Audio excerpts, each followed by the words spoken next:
There's a new mid-card vortex in WWE once again. Baron Corbin is joined by two more people again. But it's not that bad, I promise. Welcome to the WrestleTalk podcast review of SmackDown. I'm Corporate Chopper. I'm joined by Randy Andy Datson. And the first thing we're going to talk about today is, first, quick disclaimer, Andy's internet's been really pants today. So if he cuts in and out and we stop being in sync when we're talking and all that stuff, sorry, we'll just have to deal with it. But yes, the first thing we'll have to talk about today is King Corbin, because on last week's show that we actually spoke about, it looked like the Mysterios were turning heel for some reason, and they just started getting involved in Corbin's match. He asked for a rematch for this week, but this time he was going to be prepared, and being prepared this week meant that he was flanked by Wesley Blake and Steve Cutler of the former Forgotten Sons, who before were in the faction alongside Jackson Riker. They came out clean shaven this time. They had like suits on with a hood or something to that effect. They looked a bit weird, but they were there. And they didn't say a word. They were just very stoic the whole time. During the course of the match with Corbin and Murphy, Corbin then like signaled for them to go. He started, waving his hand at them. So then they just started attacking Ray and Dominic on the outside, which forced Murphy to get involved. They run into the ring. Murphy chases them, runs straight into an end of days from King Corbin, and Corbin picks up the win. It feels bad when you see King Corbin flanked by two people. There's a Pavlovian response for people to just be like, uh-oh, mid-card vortex again.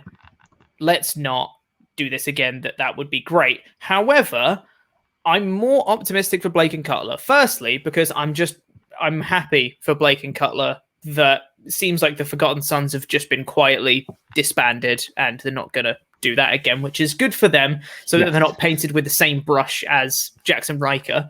And also because I actually think they're quite good and they have an opportunity to do something. It might not be the best thing, but it's an opportunity for them to do something on the main roster at least. Yes. You kind of had flashbacks to Paige coming out and going, and I didn't come alone, and then start Absolution with Mandy Rose and Sonya Deville. But yeah, I'm really happy to see that they're no longer with Jackson Riker. I'm sure I've sort of said my piece in the past about Jackson Riker. Basically, it's the same feelings I have with Lars Sullivan. Not nice person, better. I prefer it when he's not there. And in fact, where's Lars Sullivan? So he seemed to have disappeared as well. Maybe they can start their own tag team of awful people. But yeah, no, I think a lot of people might see our thumbnail and go, oh no, not another one. But actually, if it had to be anyone, I'm glad it's these guys, because it adds a new tag team, which is needed. I know it's a trios, but like it'll be kind of like they'll be the tag guys and Corbin will be the singles guy as usual. They are people who actually need to be kind of given a bit of a sort of rub. I know, but you might not think that Baron Corbin gives a rub, but it's better than where they were before, which was nowhere. And honestly, a mid card is fine for them for the time being. Neither of them are going to be big single stars. So I think a kind of mid card tag team who will now and then challenge for the belts, maybe hold the belt sometimes, is the kind of perfect situation for them to be in. And it's not just three random guys. Pete, you are staring into my soul. I'm just vibing. I'm just here, man. Okay. I'm just sitting here. I'm just nodding. I'm good. Anyway. All right, cool. Sorry, it was distracting me. Anyway, let me say my thoughts then, because I much like you, I'm quite pleased for them to be able to do something, and I think I wouldn't rule out that like just straight away, well, they're not going to be big singles guys, so the mid card is fine, because I don't know, I've not really seen enough of them to make that judgment call necessarily, but I think for them right now, definitely this is like a good spot for them, and I think for the limited stuff they did on this show, they actually did it pretty well. Like when they started attacking Ray and Dominic, I was like, Jesus, like they like just charged at them and just went ham. I was like, oh, they're not bad kind of thing. It was a good attack. So yeah, I'm actually optimistic about a Corbin trio. Plus, it means that, Corbin gets to boss around some people, and it means that Corbin might not be in as many matches. He might just be more at ringside and kind of directing people around, which is fine. That's what Corbin is actually pretty good at. That's what he does. He's a good mouthpiece. So yeah. I mean, my main takeaway from this segment was, I mean, I'm a man who likes to wear pink, but what the hell was Dominic Mysterio wearing? I looked at it so many times, and I could not figure out what it was. It had a high neck. So it was a fluorescent pink turtleneck, right? Right? I think so. But it just looked really weird. Yeah. But it was like, I mean, it was not going to fashion shame. Offensively pink. Yeah. Like I've got a golf shirt that I wear. And this is pink. This is pink. It's pretty similar pink. But this shirt was hurt your eyes. To look quite at. something. So, it was his best cosplay of a flamingo. I mean, I can't really shame anyone for fashion because I don't have any. But Same. yeah, unusual decision. But it was weird. Let's move on. Yeah. But what I will say, as quote unquote optimistic as I am about Blake and Cutler, I will say that it feels like the story they used to try and introduce Blake and Cutler feels quite unnatural, with them just being like, well, we're going to have the Mysterios just change what they do so Corbin can have a gripe to bring in these new guys, instead of making a natural fit for Corbin to need backup. They just kind of changed how some people wrestled to give Corbin a reason to need backup, which didn't quite gel with me. But having said that, I kind of like the outcome, so I can't complain too much. There's some stuff that even without a bit of story, it still works. Raquel Gonzalez in NXT just joined Dakota Kai. I don't think we've ever learned why she joined up with Dakota Kai, but it was good. So yeah. Oh well. So yeah, I thought it was okay. Murphy got a loss, but it was okay. He was very protected in defeat, so that's fine with me. But now let's get on with the review of the rest of the show, which started with Kayla Braxton having an interview with Roman Reigns in the ring. The most awkward interview ever. It was not good. With her calling out, she brought out Roman Reigns, and she did a full introduction of him, being like, he's 5-time heavyweight champion, Royal Rumble winner, former United States Intercontinental champion, head of the table, best of the best, Roman Reigns. And he came out. Yeah, and he came out with Jay and Paul Heyman. And then she didn't say he was the tribal chief, which he got mad at. So then Paul Heyman had to reintroduce Roman with the tribal chief and the best of the best and all that jazz. And then she introduces a video package from last week with the Roman and Jay story from last week. And then Roman Reigns goes absolutely ham on her for asking something like, are you afraid of Kevin Owens? And he's like, why would you ask that? You moron. And just goes in on Kayla Braxton, just being like, you have one chance to get in the ring with me, the head of the table. This is the biggest thing you've ever done in your career, and you're going to waste it on a question like that. It was like, all right, Roman. Jesus. What you didn't see is that he speared her in the ad break. Yeah. No, it was poor Kayla, who I know, yeah. I mean, is a diminutive figure already, but she just looked so small next to Rome, kind of cowering, like, I'm sorry for doing my job. Yeah. And that this is his character. Like, he does the same with Jay, which is it's that bully who tries to justify themselves, which I'm sure people have seen at school and stuff like that. It's kind of, you deserve this. Like, it's that kind of sadistic, hey, if you weren't being stupid, I wouldn't have to do this. Like, exactly that, yeah. Jay, if you weren't calling out people on my behalf, I wouldn't be punishing you. It's that, yeah. It's. I don't want to get too dark with it, but it's kind of like that kind of abusive relationship where it's like, hey, I may be hurting you, but I'm doing it for this reason. There's genuinely a couple points on this show where it legit made me uncomfortable, and I was like, oh, this is like this is really like borderline of like real like abusive relationship here. Like there was a point later on because I'll skip to this bit now because Kevin Owens comes out after a while. He made a challenge for them tonight, which is weird because they'd already announced the main event of being Kevin Owens and Otis versus Roman Reigns and Jey Uso, so we knew he was going to accept that anyway. And then he also does a challenge for TLC in a TLC match for the Universal title. Cool, good stuff.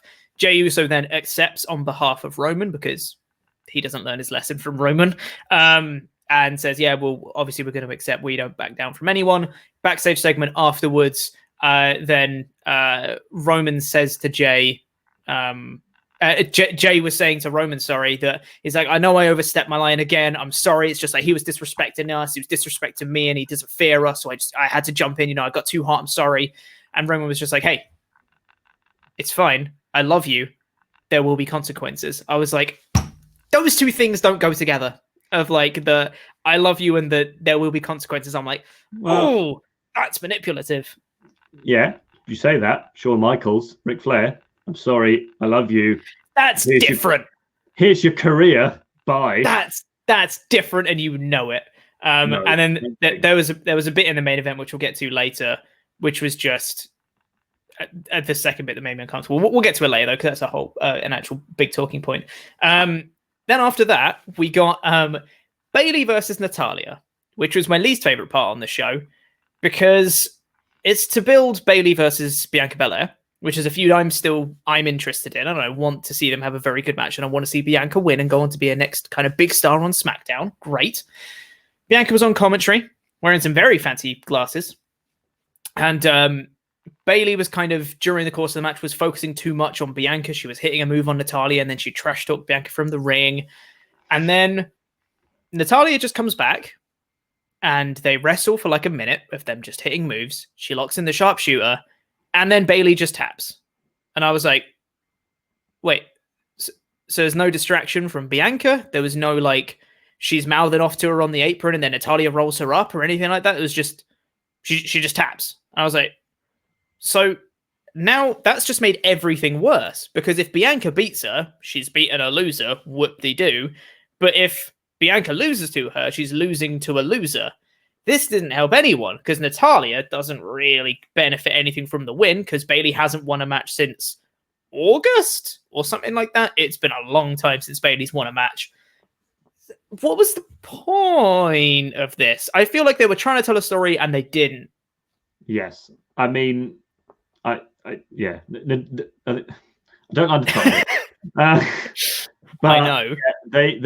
I think the way they should have really done this is Bayley was so distracted by Bianca that she almost lost to Natalya. Yes. Like there could have been like a second where they did a roll up and it was really close near fall, but then Bayley's like, oh crap, yeah, no, you're right. Then gotta focus. They're going to focus now, then beat Natalya. But then she's kind of in that, oh man, Bianca's really getting in my head. But no, she just locked in the sharpshooter, a rubbish sharpshooter, and Bayley tapped pretty quickly. Not long after having like been in the bank statement for ages and not tapping, she goes, oh, actually, no, my legs are a bit sore. Don't fancy this. I don't know.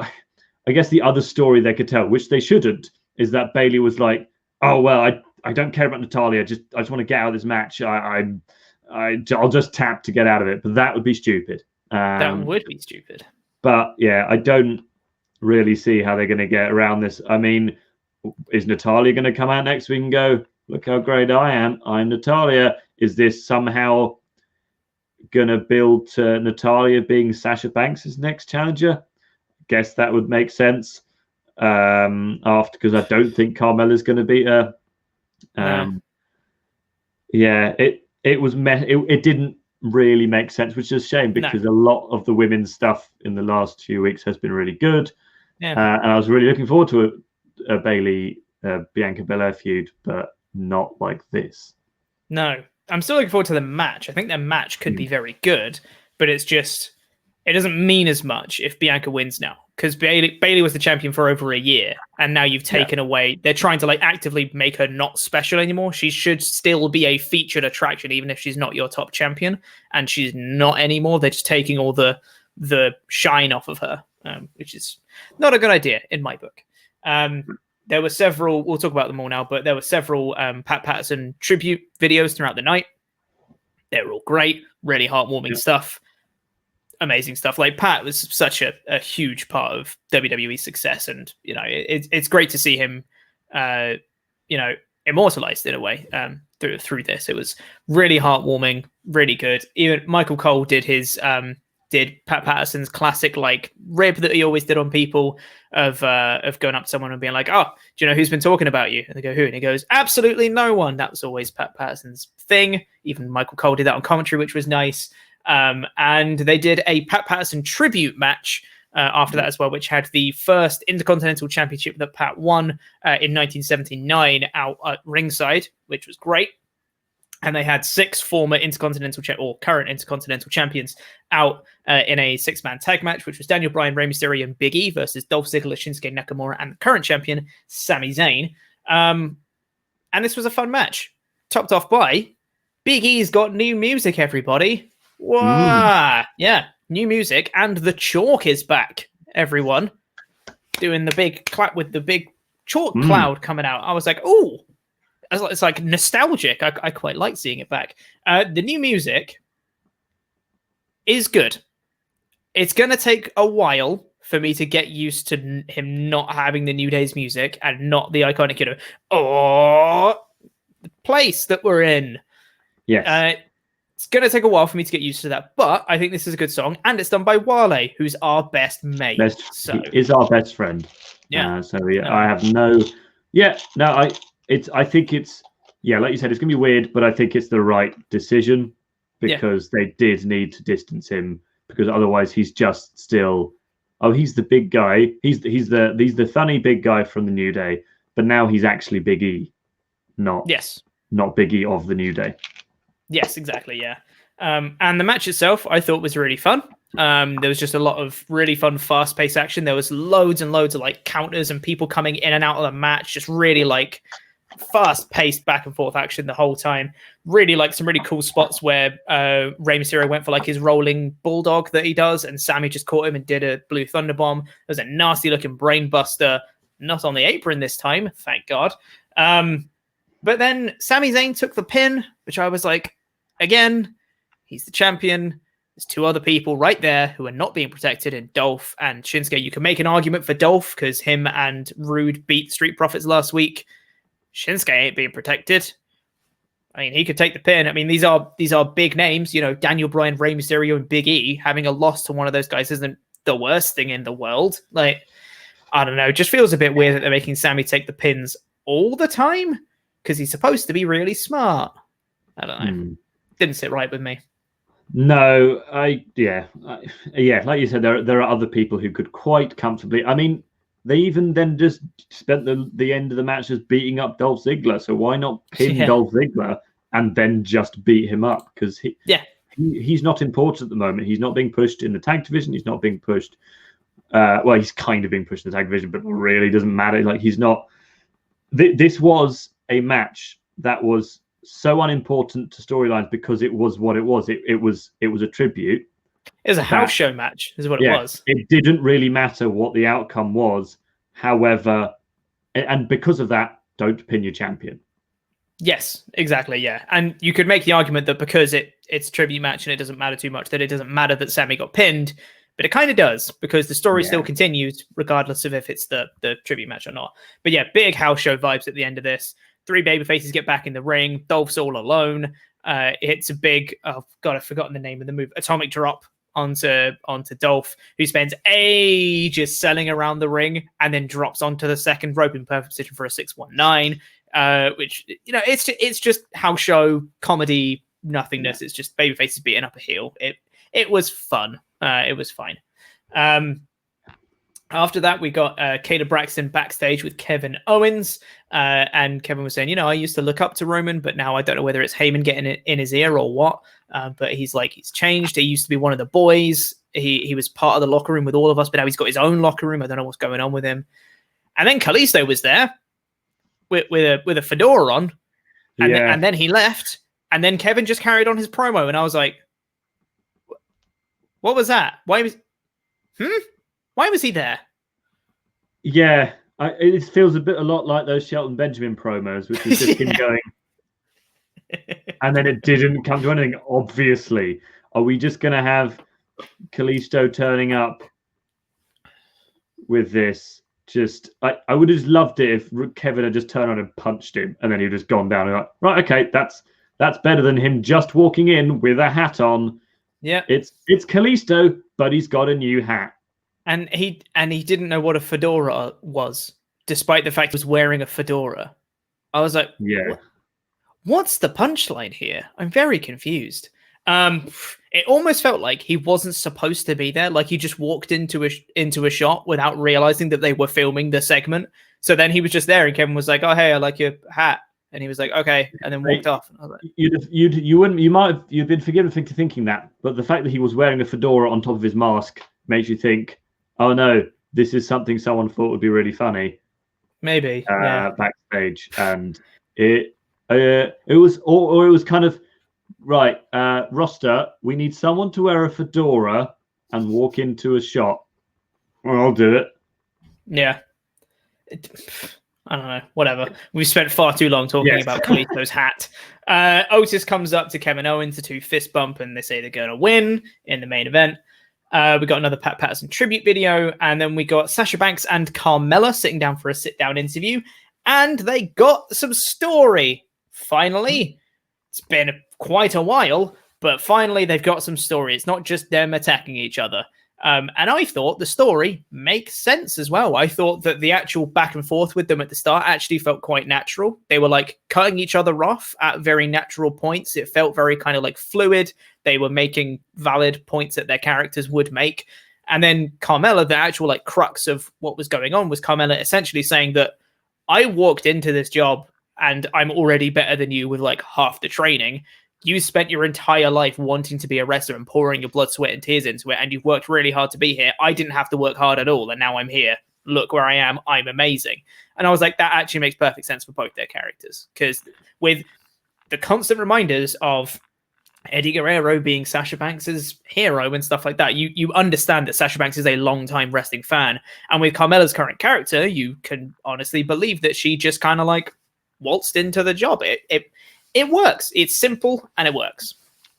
It does work until you remember that Carmella isn't better than Sasha Banks at all.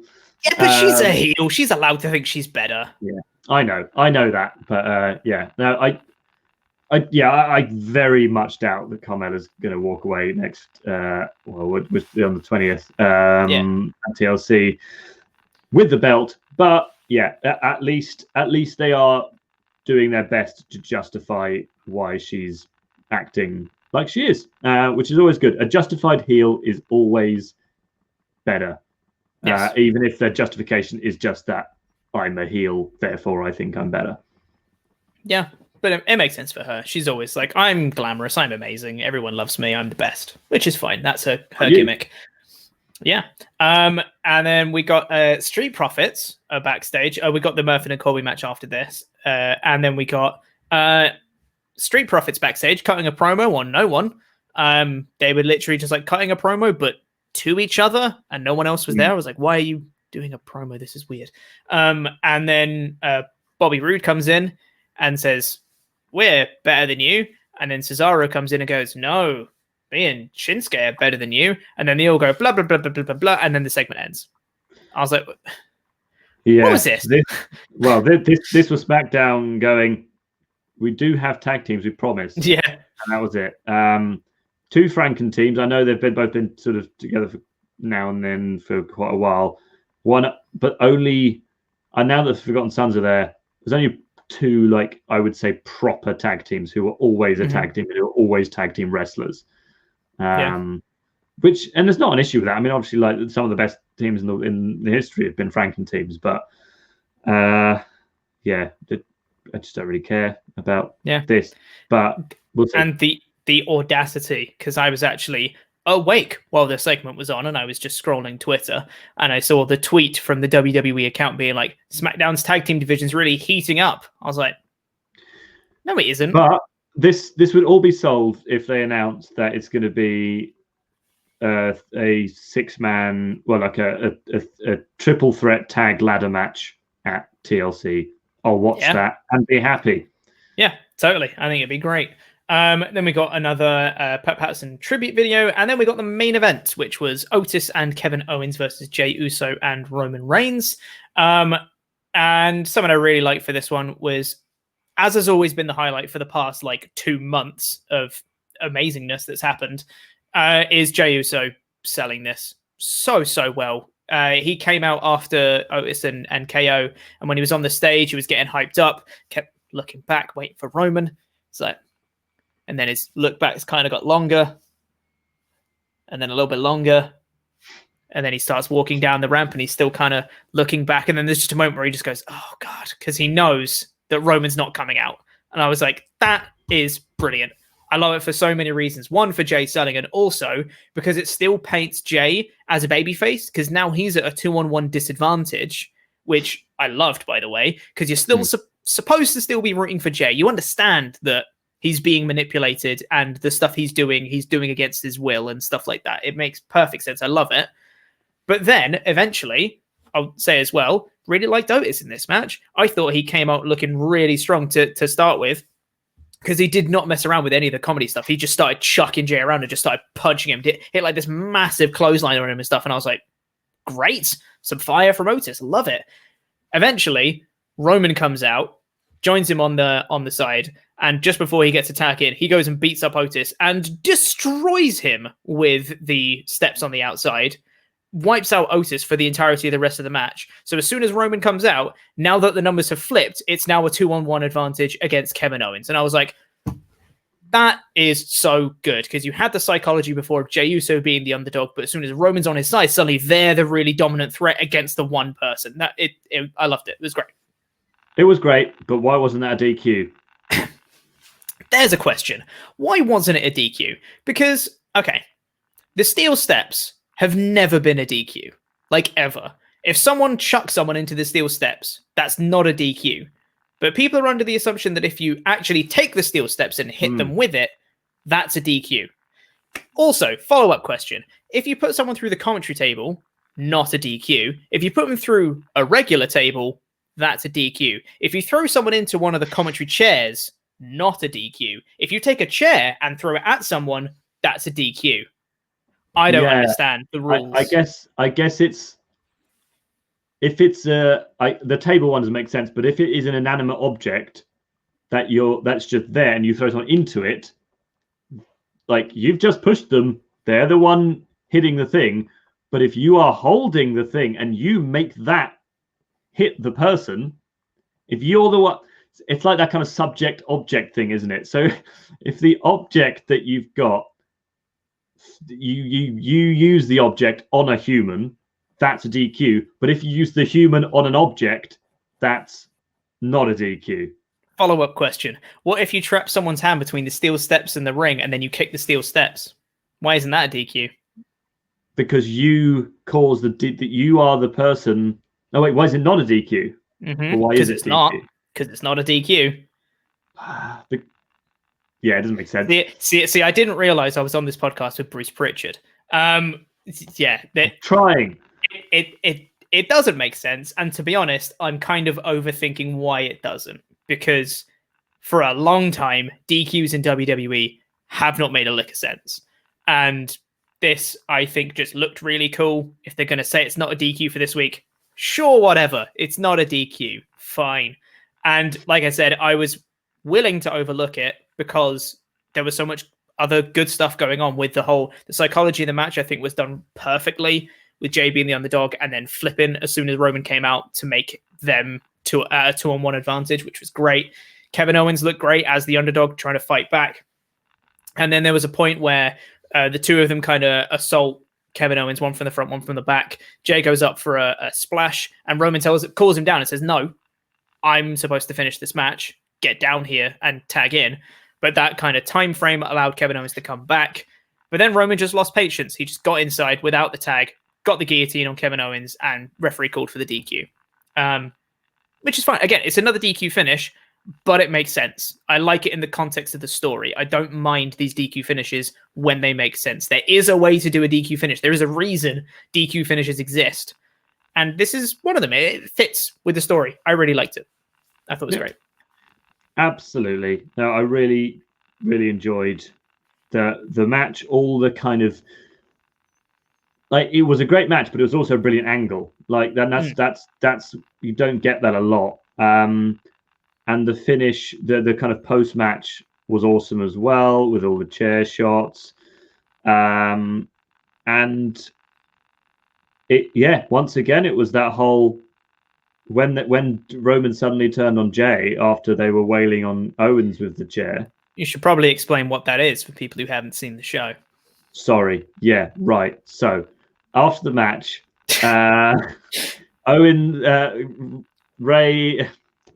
Roman and Jay both start wailing on Owens with a chair.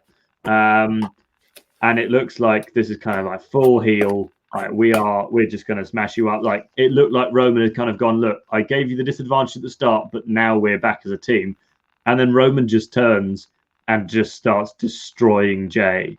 And once again, it's that uncomfortable kind of, you deserve this. You know you deserve this. And I fully expect Jay to come out next week and go, I deserved that.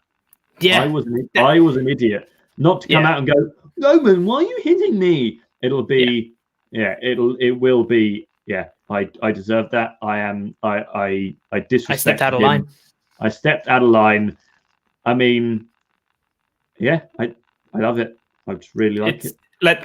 This was the second point on the show where I just got really uncomfortable because I was like, oh, this is getting on that borderline there. And it's just like a bit after when he finishes hitting Jay with the chair, kind of grabs Jay, gets him closer to Owens, goes down, grabs Owens's beard to cut a promo in his face, and his other hand is just crushing Jay's face into the mat. And I was like, oh my God, that's amazing. Like, it's just the tiny little things that make this Reigns stuff perfect. And it's so good. Cut a really vicious promo against Owens as well about how he's going to take it. He's going to take his manhood. He's going to take his livelihood and all that stuff at TLC, which is really good. And that was how they ended the show.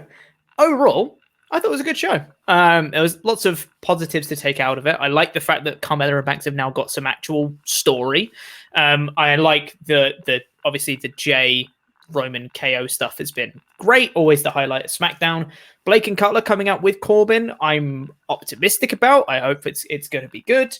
The Patterson tribute stuff, which took up a lot of the show, was really heartwarming and nice and great. I like Big E's new music and his getup. The only real big negative I've got was Bayley tapping to Natalya and Sammy getting pinned, but that's less of one because it's already happened before. But Bayley tapping to Natalya was the one kind of big one. So I'd have rated this a 3 out of 4. Yes, I think 3 out of 4 is pretty fair. Yeah, you get a point knocked off for Natalya winning anything, to be honest. But 3 out of 4. Good show.